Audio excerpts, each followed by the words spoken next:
আসসালামু আলাইকুম এভরিওয়ান। মায়ের বাদন গল্পের পঞ্চম পার্ট। তো চলো বেশি কথা না কইয়া গল্প শুরু করা যাক। রাশেদের কথাগুলো কেন জানি বিশ্বাস করতে পারলাম না আমি। মিলি কি সত্যি এমনটা করতে পারে? আমি তো ওর সাথে অনেকদিন রিলেশনে ছিলাম, একটা চুমু পর্যন্ত খাইনি ওকে, কিন্তু বিশ্বাস না করেও কোনো উপায় নেই। রাশেদ তো আর আমাকে মিথ্যা বলবে না, আমাকে মিথ্যা বলে ওর কি লাভ? তাছাড়া ছবিগুলো তো মিথ্যা হতে পারে না। আর সে কি করে হাসানের সাথে এমন কাজ করলো? মিলি কি নিজ থেকেই এমন কাজ করেছে নাকি হাসান তাকে বাধ্য করেছে? সবশেষে তো কাজটা সে করেছে, এটাই সত্য। মেয়েরা কি তাহলে সহজ সরল ছেলেদের চেয়ে প্লেবয় টাইপ ছেলেদেরকেই বেশি পছন্দ করে? চিন্তার সাধেও কি আজ এমন কিছু হবে? না, এটা আমি ভাবতে পারছি না। চিন্তার সাথে এমন কিছু হলে হয়তো মানুষের উপর থেকে আমার বিশ্বাসটাই চিরতরে উঠে যাবে। চিন্তিয়াকে নিয়ে কেন জানি চিন্তা হতে লাগলো। একবার ফোন করে সব বলবো ওকে, যাতে করে ও হাসানের কাছ থেকে নিজেকে সেফ রাখতে পারে। চিন্তার নাম্বারটা বের করে কয়েকবার ফোন দিলাম, কিন্তু সে ফোন ধরলো না।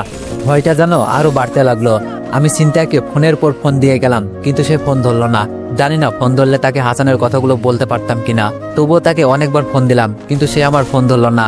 আমার এমন অবস্থা দেখে রাশেদ জানতে চাইলো কি হয়েছে আমার। আমি তাকে কিছুই বললাম না, কারণ এই মুহূর্তে চিন্তা আর হাসানের ব্যাপারটা তাকে জানাতে ইচ্ছা করছিল না।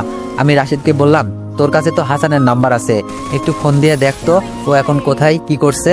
রাশেদ হাসানকে ফোন দিল, কিন্তু হাসানের ফোনও বন্ধ দেখলাম। কি হতে পারে চিন্তার সাথে কিছুই বুঝতে পারছিলাম না। তবে মনে প্রাণে চাচ্ছিলাম আর যাই হোক না কেন চিন্তার সাথে যেন খারাপ কিছু না হয়, তাহলে হয়তো অনেক বেশি কষ্ট পাবো। যদিও এই ছোট্ট জীবনে কষ্টের জিনিসটা কম পাইনি আমি, তবে এমন কষ্ট যেন না পাই যেটা সহ্য ক্ষমতার বাইরে। তাড়াতাড়ি বাসায় ফিরতে চাইলেও ফিরতে ফিরতে রাত 10টা বেজে গেল। রাশেদ জানালো তেমন কোনো সমস্যা নেই। আমি শুধুই অদ্ভুত সব চিন্তা করছিলাম। বাসায় গিয়ে দেখলাম চিন্তা মন খারাপ করে গোমরা মুখে বিছানায় বসে আছে। তাকে এভাবে দেখে খারাপ লাগছিল আমার। তাকে সবসময় ভালো দেখতে পারলে কেন জানি আমারও অনেক ভালো লাগে, কিন্তু তার মন খারাপ দেখলে আমারও মনটা বিষণ্ণ হয়ে যায়। আগে এমন হতো না, কয়েকদিন হলো এমন হচ্ছে।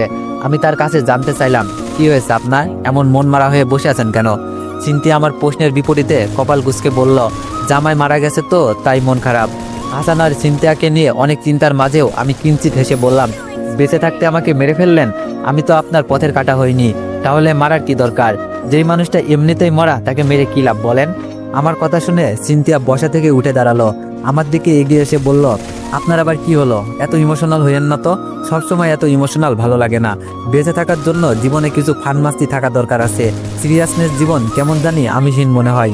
সিনথিয়ার এমন কথা বলার আগাগোড়া খুঁজে পেলাম না। আমিও তার সাথে তাল মিলিয়ে বললাম, আমি কি সত্যি অনেক সিরিয়াস? তখন সিনথিয়া হেসে বলল, বিন্দু মাত্র সন্দেহ নেই। আপনি আমাকে ওইভাবে একা রেখে চলে আসলেন কেন? সিনথিয়ার এমন প্রশ্ন শুনে আমি কিছুটা আশ্চর্য হলেও মনে মনে খুব খুশি হলাম। আমি তার দিকে তাকিয়ে বললাম, ও মা, একা কোথায়? আপনার বয়ফ্রেন্ডের কাছেই তো রেখে এলাম। বয়ফ্রেন্ডের কাছে বুঝি নিজেকে নিরাপদ মনে করেন না? তখন সিনথিয়া বলল, তা করব না কেন, বাট আপনার ওইভাবে আমাদেরকে একা রেখে আসা উচিত হয় নাই। আমি চেয়েছিলাম আপনিও আমাদের সাথে সারাদিন থাকেন, আমাদের সাথে ঘোরেন। আমি তাকে হাসানের আসল লোকটা বলতে চাইলাম একটা মেয়ের সাথে তার বয়ফ্রেন্ডের ফিজিক্যাল সম্পর্কের কথা। কিন্তু ভয় হলো সিনথিয়া যদি আমার কথাগুলো বিশ্বাস না করে, যদি ভাবে হাসানকে তার চোখে খারাপ বানানোর জন্য আমি এইসব বলছি, তাহলে তো ব্যাপারটা হিতে বিপরীত হয়ে যাবে। ছবিটাও নিয়ে আসিনি, কিন্তু ছবি দেখাইলেই কি আর সিনথিয়া বিশ্বাস করবে? হাসান তো এখন প্রতিষ্ঠিত, তার সাথে এমন ছবি থাকাটা অস্বাভাবিক কিছু না। কিন্তু যেভাবেই হোক না কেন সিনথিয়াকে এই বিষয়টা আমার জানাতেই হবে। আমি সিনথিয়াকে বললাম, নিরাপদ মনে করা উচিত না। আমি মনে করি কোনো মেয়েই অন্য পুরুষের কাছে নিরাপদ না। যেখানে নিজের আপনজনরাই সুযোগ পেলে ঝাঁপিয়ে পড়ে, সেখানে অন্য কারো কাছে নিরাপদ মনে করাটা বোকামি। আপনি বরং আপনার বয়ফ্রেন্ডের সম্পর্কে ভালোভাবে একটু খোঁজখবর নিয়েন। বলা তো যায় না কার মনে কি আছে। আমার কথাগুলো শুনে যে চিন্তা খুব একটা খুশি হতে পারলো না, সেটা তার মলিন মুখটাই জানান দিচ্ছিল। নিজের বয়ফ্রেন্ড সম্পর্কে কেউ খারাপটা শুনতে চায় না, সবাই ভালোটাই শুনতে চায়। চিন্তাও তেমন। চিন্তা মলিন মুখে বলল, এসব বলার কারণ কি? আমার বয়ফ্রেন্ডকে আমার চোখে খারাপ বানিয়ে আপনার লাভ কি? আমি তো আপনাকে চিনি না, জানি না, তবুও তো আপনার সাথে এক ছাদের নিচে বসবাস করছি। আপনার কাছে যদি নিজেকে নিরাপদ ভাবতে পারি, তাহলে আমার বয়ফ্রেন্ডের কাছে নিজেকে নিরাপদ ভাবতে পারবো না কেন? চিন্তার কথার কোনো যুক্তিসঙ্গত উত্তর খুঁজে পেলাম না আমি, তাই শুধু বললাম, আমার কোনো লাভ নেই। আমার মনে হলো তাই কথাগুলো বললাম। আর একটা কথা, খারাপ মানুষগুলো কিন্তু সর্বপ্রথম বিশ্বাসটা অর্জন করে নেয়। সে আশ্বাস দেয় সে খারাপ কিছু করবে না, কিন্তু সবশেষে দেখা যায় বিশ্বাসী মানুষটাই দুর্বলতার সুযোগ নিয়ে অনেক কিছু করে বসে। বিশ্বাসী মানুষগুলোকে ধোঁকা দেওয়া এই পৃথিবীর সহজ কাজগুলোর মাঝে একটা। আর আমি আপনাকে অনেকবার ফোন দিয়েছিলাম, আপনি ফোনটা ধরেননি কেন? তখন সিনথিয়া বলল, আপনার কথা ঠিক আছে, তবে আপনিও তো এখন আমার সর্বনাশ করতে পারেন। তাই বলে কি আপনার সাথে থাকা বাদ দিয়ে দিব? ফোন ধরিনি কারণ ইচ্ছে করেনি। চিন্তার কথাগুলো শুনে মনে হলো তার তো হাসানের সাথে চলে যাওয়ার কথা ছিল, কিন্তু সে আবার আমার সাথে থাকার কথা কেন তুলছে। আমি তাকে জিজ্ঞেস করলাম, আপনি তো বলেছিলেন আপনার বয়ফ্রেন্ডের সাথে কথা হওয়ার পর দেখা হলেই তার কাছে চলে যাবেন, কিন্তু তার সাথে না গিয়ে এখানেই পড়ে রইলেন যে? তখন চিন্তিয়া বলল, কেন, আমি থাকতে বুঝি আপনার অনেক সমস্যা হচ্ছে? চিন্তার এমন কথা শুনে তাকে বলতে ইচ্ছে হলো, আমি তো চাই তুমি সবসময়ের জন্য আমার কাছে থেকে যাও, কিন্তু তুমি কি আমার চাওয়াটা রাখতে পারবে? কিন্তু আমি এমনটা না বলে তাকে বললাম, সমস্যা না, তবে আপনার পেছনে অলরেডি অনেক টাকা খরচ হয়ে গেছে। নিজের বাবা মাও তো সন্তানের জন্য এমনি এমনি কিছু করতে চায় না। আপনি আর কয়দিন থাকবেন এখানে? চিন্তিয়া জোরে একটা নিঃশ্বাস ফেলে বলল, জানি না কতদিন থাকতে হবে। হাসান রাজশাহী থেকে আমার সাথে দেখা করতে এসেছিল। যেদিন পালিয়ে যাওয়ার কথা ছিল সেই দিনও ঢাকাতে আসার পর ছিনতাইকারীদের হাতে পড়েছিল, না হলে সেদিন আমাকে রাজশাহী নিয়ে যেত। কিন্তু এখন যেহেতু থাকার মতো অবস্থান আমার কাছে আছে, তাই আর নিয়ে যাবে না। খুব তাড়াতাড়ি নাকি সে ট্রান্সফার হয়ে ঢাকায় আসবে, ততদিন এখানেই থাকতে হবে। আমি নিজের অজান্তেই বলে ফেললাম, ভালোই হয়েছে, ঠিক মতোই ছিনতাইকারী ধরেছিল, না হলে সেদিন অনেক কিছুই হতে পারতো। আমার এমন কথা শুনে চিন্তিয়া ধমকে সুরে বলল, কি সব আবল তাবল বলছেন? ভালোই হয়েছে মানে? ওই দিন ওই ঘটনা না ঘটলে তো আর আপনার সাথে দেখা হতো না, আমাকেও এমন অবস্থায় পড়তে হতো না, আর আপনি বলছেন ভালোই হয়েছে? অদ্ভুত। আমি প্রসঙ্গটা এড়িয়ে গিয়ে বললাম, আপনাকে একটা কথা বলি, রাগ কইরেন না। তখন চিন্তিয়া বলল, রাগ করার মতো হলে রাগ না করে থাকতে পারবো না। সে রাগ করবে জেনেও তাকে আমি বললাম, আপনার বয়ফ্রেন্ড কেমন যে একটা অবিবাহিত ছেলের সাথে এক ফ্ল্যাটে থাকতে দিচ্ছে? আমি যদি আপনার বয়ফ্রেন্ডের জায়গায় থাকতাম তাহলে কখনোই আমি আপনাকে এইভাবে একজন ছেলের সাথে এক বাসায় থাকতে দিতাম না।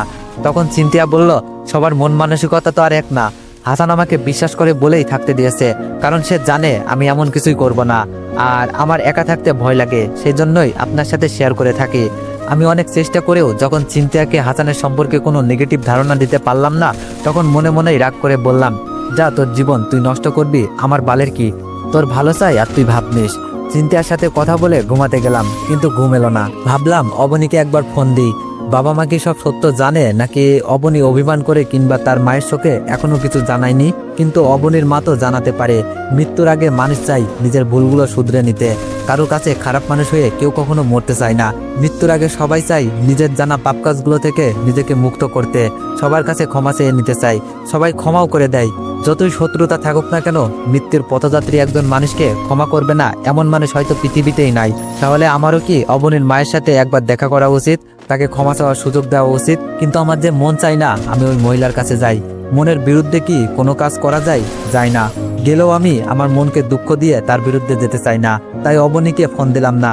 2 দিন পর হঠাৎ করেই বাবার নাম্বার থেকে ফোন পেয়ে অনেকটা চমকে গেলাম। এতদিন পর কি মনে করে বাবা আমাকে ফোন দিল, এটা ভাবতেই প্রথমবার ফোনটা ধরতে পারলাম না। পরের বার যখন ফোন দিল তখন আর না ধরে থাকতে পারলাম না। তবে তাদের উপর আমার অনেক অভিমান জমা হয়ে আছে। জানি না এই অভিমানগুলো তারা ভাঙাতে পারবে, নাকি আমি নিজেই পাহাড় সমান অভিমানগুলোর কাছে হার মানবো। ফোন ধরার পরেই বাবা যে কথাটা বললেন সেটা হলো, তুমি বাসায় চলে আসো, তোমার বোনের বিয়ে হয়ে গেছে। তোমার সম্পর্কে আমরাও সবটা জানতে পেরেছি। অনেকেই জানতে পেরেছে তুমি কাজটা করনি। যে তোমাকে এভাবে লাঞ্ছিত করেছিল, আল্লাহ তাকে তার পাপে শাস্তি দিয়েছে। তুমি বাসায় চলে আসো, তোমার মা তোমার জন্য অপেক্ষা করছে। বাবার কথাগুলো কেন জানি আমার ভিতরটাতে জায়গা করে নিতে পারলো না। সেজন্যই হয়তো আমার পাহাড় সমান অভিমানগুলো বলে উঠলো। আপনি তো বলেছিলেন যদি 1 বছরের মধ্যে বেঁচে থাকার মতো কোনো কিছু করতে না পারি তাহলে যেন আপনার কাছে চলে আসি। কিন্তু আফসোসের বিষয়, আপনার কথাটা মিথ্যা প্রমাণ করে আমি নিজেই বেঁচে থাকার মতো একটা অবস্থান তৈরি করেছি। এখন আমি আপনাকে ছাড়াই বেঁচে থাকতে পারবো। এখন কি আপনার কাছে যাওয়ার কোনো দরকার আছে? আমার তো মনে হয় না। আমার কথাগুলো শুনে বাবা প্রচণ্ড রাগ করলেন, ধমক দিয়ে বললেন, বেয়াদব ছেলে। কথাটা বলেই তিনি ফোনটা রেখে দিলেন। বাবা ফোন রেখে দেওয়ার পর আমারও কেন জানি খারাপ লাগলো। এভাবে না বললেও পারতাম। নিজের উপর নিজেরই রাগ হতে লাগলো। রাগটা কারোর উপর ঝাড়তে হবে। বাবার সাথে এত খারাপ ব্যবহার করেছি, এটা মনে রাখতে চাই না আমি। এর জন্য কারোর সাথে আমার ঝগড়া করতে হবে, খারাপ ব্যবহার করতে হবে, বকা দিতে হবে। কিন্তু কাকে দিব? মিলিকে দেওয়া যায়। এই মেয়েটা আমাকে অনেক মিথ্যা বলেছে। আজকে সবকিছু শোধ তুলবো আমি মিলিকে ফোন দিব বলে বিছানা থেকে উঠে বারান্দায় গেলাম। ঠিক তখনই অবনীর ফোন পেলাম। বাট এই মুহূর্তে আমার অবনীর সাথে কথা বলার ইচ্ছা করছে না। অবনীর ফোন কেটে দিয়ে যে আমি মিলিকে ফোন দিব সেই সুযোগটাও অবনী আমাকে দিচ্ছে না। ফোন কেটে দেওয়ার পরেও সে বারবার ফোন দিচ্ছে। আমি একরাশ বিরক্ত নিয়েই অবনীর ফোনটা ধরলাম আর রাগান্বিত কণ্ঠে ধমক দিয়ে বললাম, তোমার সমস্যা কোথায়? বারবার কেটে দেওয়ার পরেও কেন এত ফোন দিচ্ছ? মানুষের সমস্যা থাকতে পারে না? আর আমি তো তোমাকে বলেছি আমি তোমার বাসায় যেতে পারবো না। আমি তোমার মাকে সেই দিন থেকেই অনেক ঘৃণা করি, যেই দিন সে আমার উপর মিথ্যা অপবাদ চাপিয়ে দিয়েছিল। সে মৃত্যুর পথযাত্রী বলে আমি তার কাছে যাব, সে আমার কাছে ক্ষমা চাইবে আর আমি তাকে ক্ষমা করে দিব, এতটা ভালো মানুষ আমি না। আমি এখনো ওই দিনটার কথা ভুলিনি, যেদিন তুমি আর তোমার মা আমাকে অপমান করে বাসা থেকে বের করে দিয়েছিলে। তুমি আমাকে অন্তত এই রিকোয়েস্টটা করো না, করলেও আমি রাখবো না। সত্যি বলছি, আমি তোমার মাকে মন থেকে ঘৃণা করি। সে বেঁচে থাকতেও ঘৃণা করব, মরে গেলেও করব। তার প্রতি আমার ঘৃণাটা বিন্দু মাত্র কমবে না, কখনো না, কোনোদিনও না। আমার কথাগুলো শুনে যে অবনীর ভিতরটাতে আঘাত করলো, ক্ষত বিক্ষত করলো, সেটা আমি বুঝতে পারলাম। সেজন্যই হয়তো অবনী বিষণ্ণ কণ্ঠে আমাকে বলল, স্যার, মানুষ তো ভুল করলে স্বয়ং আল্লাহ তাকে ক্ষমা করে দেন। সে যদি মন থেকে আল্লাহর কাছে ক্ষমা চায়, আপনাকে যে মিথ্যা অপবাদ দিয়েছিল তার শাস্তি হিসাবে সে এমন একটা রোগে আক্রান্ত হয়েছে যে বেঁচে থাকতেও নরক যন্ত্রণা ভোগ করতে হচ্ছে তাকে। তার কাছে কেউ যেতে চায় না, তাকে সবাই দূর থেকেই দেখে চলে যায়। আল্লাহ তাকে এই পাপে শাস্তি দিয়েছে। সে মরার আগে একটা বার আপনার সাথে দেখা করতে চাই, কথা বলতে চাই, আপনার 2 হাত ধরে ক্ষমা চাইতে চাই। আপনি কি তাকে সেই সুযোগটা দিবেন না? আপনি তো এতটা নিষ্ঠুর কখনোই ছিলেন না। আমার মায়ের বেলায় কেন তাহলে এত নিষ্ঠুর হচ্ছেন? একবার ভিতরটাতে প্রশ্ন করুন, আপনি কি কাজটা ঠিক করছেন? অবনীর কথা শুনে আমার প্রচন্ড রাগ হলো। রাগে গড়গড় করতে করতে আমি বললাম, তুমি হয়তো এটাও জানো না, পৃথিবীর সব ভুলের ক্ষমা হয় না। তোমার মায়ের খালাতো ভাইয়ের মান মর্যাদা অনেক উপরে, তার পরিবারের সমাজে অনেক কদর আছে, এলাকার সবাই তাদেরকে সম্মান করে, কেউ তাদের সম্পর্কে কখনো খারাপ বলতে পারেনি। তাই তোমার মা চায়নি তার কারণে পুরো পরিবারটা সবার কাছে হাসির পাত্র হোক। তোমার মা নিজের মান সম্মানটা নিয়ে কখনোই ভাবেনি, কারণ তোমাদের তেমন কেউ ছিল না যারা তোমার মায়ের এমন কাজে অপমান বোধ করবে। তোমার মা তার আপনজনদের সম্মানটা নিয়ে ভাবলো, তাদের পরিবার নিয়ে ভাবলো, কিন্তু সে একটাবার ভাবেনি আমারও মান সম্মান আছে, আমারও পরিবার আছে, তারাও অপমানিত হতে পারে। তার আপনজনদের অপমান যাতে না হয় সেই জন্য তোমার মা এমনটা করেছে। আমি অনেকটা পরে হলেও বুঝতে পেরেছি, অন্য কারোর সাথে কুকর্ম করার পর সেটা আমার উপর দিয়ে চালিয়ে দিয়েছে। এটাকে তুমি ক্ষমা করতে বলো? এটা ক্ষমা করার মতো কোনো কাজ না। দুনিয়ার সবাই পারলেও আমি পারবো না। আমার এমন কথা শুনে অবনী কেঁদে দিল, কাঁদতে কাঁদতে বলল, স্যার, পৃথিবীর কোনো মেয়ে কি নিজের মায়ের সম্পর্কে এমন কিছু শুনতে পছন্দ করবে? তার ভালো লাগবে? আমি তো এইসব জানি, তাহলে কেন শুধু শুধু আমাকে মনে করিয়ে দিচ্ছেন আমার মা একজন খারাপ মানুষ, অন্য একজন ছেলের সাথে পরকীয়ায় লিপ্ত ছিল? হাজার খারাপ হলেও তো সে আমার মা, আমি তার খারাপটা শুনতে পারি না। মরার আগে তার একটা ইচ্ছা, আপনার সাথে কথা বলবে সে। মেয়ে হিসাবে তো একজন মায়ের জন্য এটা করতেই পারি, হোক না সে খারাপ, তবুও তো আমার মা। আমার জায়গায় আপনি থাকলে কি করতেন বলেন? অবনীর এমন নীরব আত্মসমর্পণে খারাপ লাগলো আমার, তবে আমি নরম হলাম না। আমি তাকে বললাম, আমার মা এমন কাজ করলে তাকে আমি কোনোদিন মা হিসাবে পরিচয় দিতাম না। তুমি হয়তো জানো না, একটু আগেই আমি আমার জন্মদাতা বাবার সাথে কতটা খারাপ ব্যবহার করেছি। আমার মায়ের সাথেও কথা বলি না, কারণ কি জানো? শুধুমাত্র তারা আমার খারাপ সময়ে আমার পাশে থাকেনি, আমাকে বিশ্বাস করেনি। যেখানে নিজের বাবা মায়ের সাথে আমি আপোষ করলাম না, সেখানে তোমার মায়ের সাথে কি করে আপোষ করব? আমি মানুষটাই এমন, সবাইকে ভালোবাসতে চাই, সবার সাথে মিশতে চাই, কাউকে কখনো ঘৃণা করতে পারি না। কিন্তু যদি একবার ঘৃণা করা শুরু করি কাউকে, তাহলে শত চেষ্টা করেও তাকে আর ভালোবাসতে পারি না আমি। তোমার মায়ের ক্ষেত্রেও এমন হয়েছে। জানি না এই ঘৃণাটা আর কতদিন থাকবে, হয়তো সারা জীবন কিংবা 1 বছর। যদি আল্লাহ চাই তাহলে তোমার মা মারা যাওয়ার আগেই তার প্রতি আমার ঘৃণাটা সমাপ্তি হতে পারে, তবে এমনটা হওয়ার সম্ভাবনা নেই। তাই বলছি, আমাকে আর ফোন করে অনুরোধ করো না, আমি তোমার অনুরোধ রাখতে পারবো না। অবনী দুঃখ ভারাক্রান্ত হৃদয়ে আমাকে অনুরোধ করে, কিন্তু আমি তার অনুরোধ রাখিনি।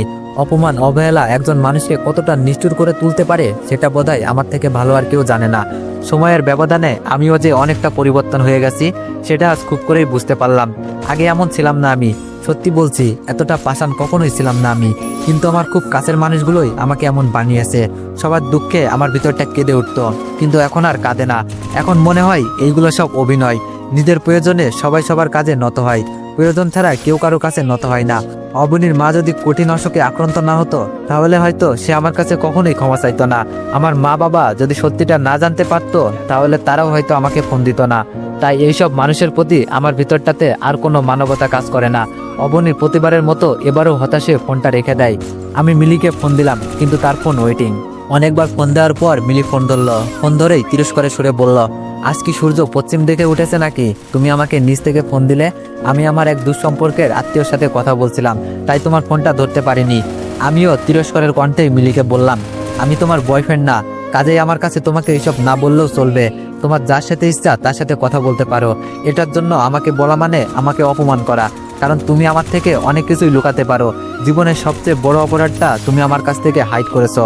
আমার কথা শুনে মিলি অনেকটা বিস্ময় প্রকাশ করে বলল, কি বলতে চাচ্ছ তুমি? সরাসরি বলো, আমি তোমার কাছ থেকে কিছুই লুকাইনি। আমি এখন আমার এক খালার সাথে কথা বলছিলাম, এটাই সত্য। আমি তখন মিলিকে বললাম, আমি এটার কথা বলিনি। আচ্ছা সত্য করে একটা কথা বলবে তুমি আমাকে? মিলি আমার প্রশ্নের জবাবে বলল, কি কথা বলো। তখন আমি কোনো সংকোচ না করে সরাসরি তাকে বললাম, তুমি কি কখনো সেক্স করেছো? প্রেমিক হিসাবে কি অশুদ্ধ ছেলে পছন্দ না? যারা তোমাকে মন থেকে ভালোবাসে তাদেরকে তুমি খুব ভালোবেসে কোনোদিন জড়িয়ে ধরেছো? ধরো নাই। অথচ যারা তোমাকে মন থেকে ভালোবাসেনি, ভালোবেসেছে শুধু তোমার দেহকে, তাদেরকে তুমি নিজের সমস্ত কিছু সঁপে দিয়েছো, তাদের সাথে বিছানায় রাত কাটিয়েছো। অথচ যেই মানুষটা তোমাকে মন থেকে ভালোবাসলো, তার ঠোঁটে কোনোদিন ভালোবেসে একটিবারের জন্য অমৃতে স্বাদ দিতে দাওনি, অথচ অন্য কাউকে ঠিকই অমৃতের সাগরে নামিয়ে দিয়েছো। এগুলো কি সত্যি না? এগুলো কি তুমি করো নাই? হাসান নামের কোনো ছেলের সাথে কি তুমি বিছানা শেয়ার করো নাই? একসময় তোমার গর্ভে হাসানের অবৈধ সন্তানও বেড়ে উঠেছিল, তখন তুমি কি করলে?